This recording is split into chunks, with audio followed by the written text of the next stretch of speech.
Continuamos recorriendo nuestra escuela sabática de esta semana, entonces bajo el título La autoridad de Pablo y el Evangelio, estudiando algunos textos claves de la introducción de la carta de Pablo a los Gálatas.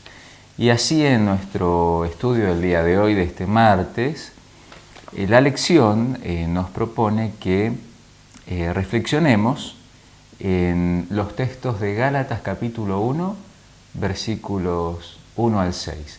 Algunos de estos textos ya los consideramos en la entrega de ayer, especialmente el versículo 1.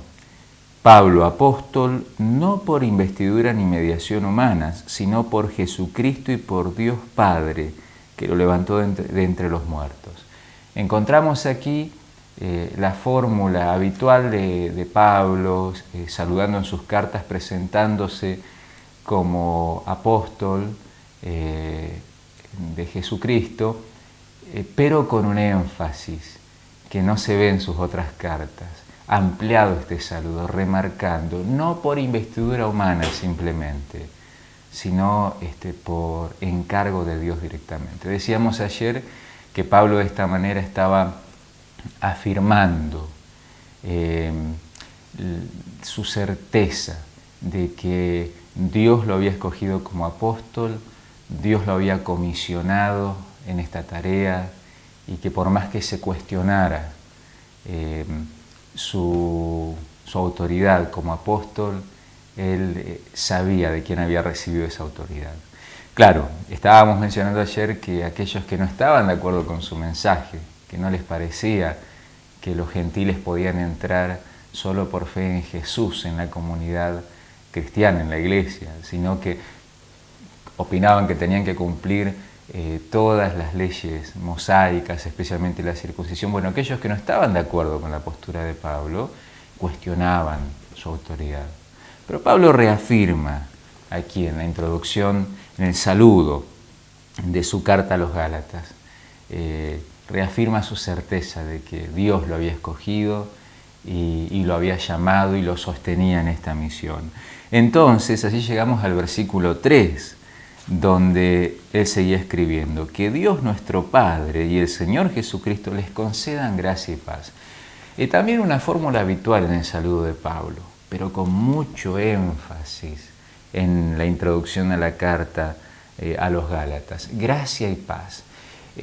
La conjunción del saludo habitual en aquel entonces de la cultura griega, del mundo griego y del mundo hebreo, ¿sí? La gracia, un término totalmente bíblico y especialmente paulino, pero conectado con el saludo de salud, justamente, que se utilizaba en el mundo griego. La lección de escuela sabática señala que en el mundo griego salud se utilizaba como saludo con el término jairein, y Pablo usa haris, que suena de forma similar pero significa gracia en griego, y la paz sabemos que era el saludo específico, especial en la vivencia hebrea, la shalom, la paz. Entonces Pablo junta estos dos términos tan representativos en la cultura de su época, pero con un sentido especial. No es simplemente una mención cultural. Gracia y paz, dos elementos claves en el mensaje, en la buena nueva, en el Evangelio de Dios para sus hijos. Gracia y paz.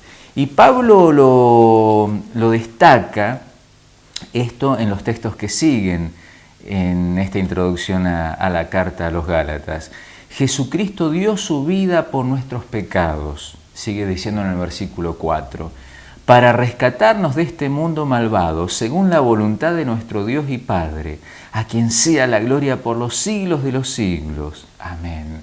Destaca la gracia de Jesucristo, la gracia de Dios en Jesucristo y la paz que solamente el Señor nos puede dar cuando aceptamos su gracia. Estos dos elementos serán claves a lo largo de su carta a los Gálatas.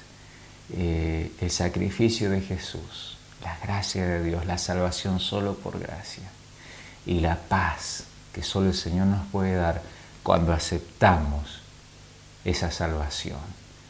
Pablo no está utilizando simplemente una forma de saludo, está yendo a la esencia de la carta a los Gálatas. Y ojalá que en este día la gracia y la paz de Dios también nos puedan acompañar a nosotros.